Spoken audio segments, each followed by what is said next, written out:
Magandang tanghali mga lods. Nandito po tayo sa may Dicamol, no? Dicamol Velasquez.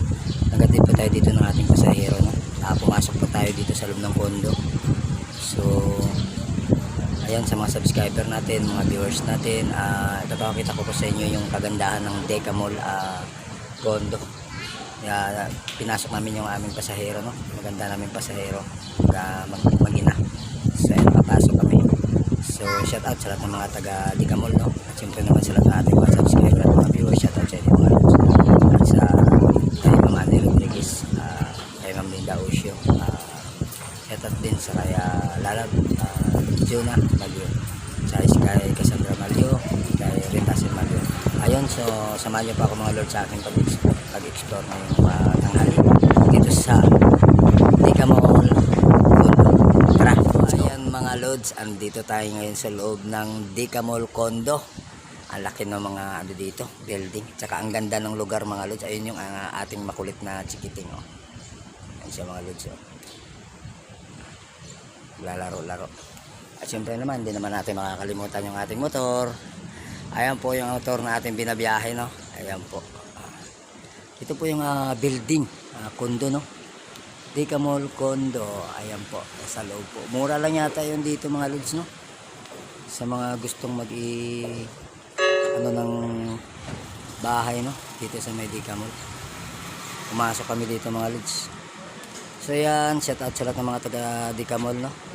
Taas sa mga building dito mga lods. So abanti tayo palabas. Tara na! Ayan mga lods, no? Kakalabas lang natin ng urban condo. Mga malalaking mga building doon mga lods, no? So sa ngayon nasa labas na po tayo.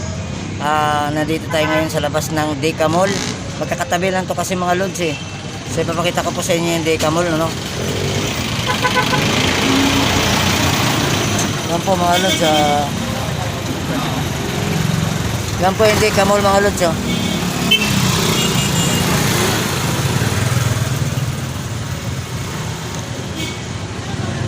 Maganda din po yung area mga lods, no? Dicamol Velasquez. Magkakatabi lang to sila ng urban na pinasukan ko, no? Yan, papuntang Divisoria yan mga lods. Doon tayo galing mga lods sa Bitas. Nagatid tayo ng pasahero, no? Doon po, papunta po doon. Malayo pa po yun. So yung Bitas ngayon mga lods, napakaganda na po. Hindi katulad nung dati. Ngayon nasa safe area siya. Nasa maganda po ngayon yung Bitas. Meron pa sila sariling gate, gwardiya. Ang entrance naman ay open, no?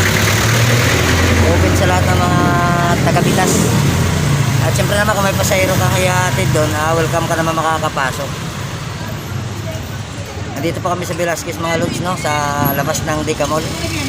Nag-parking muna kami dito para magpahinga. Napakaganda po doon sa loob, no? Sa loob doon sa may condo. Napakahangin din po doon. At saka ang daming building, ang gaganda. Ito mga biyaheng jeep pupuntang Velasquez, yan. Galing pa yun ng Divisoria mga lod. Yan, ang ganda din po ng Dicamol dito. Napakaganda din po. Yan, Dicamol.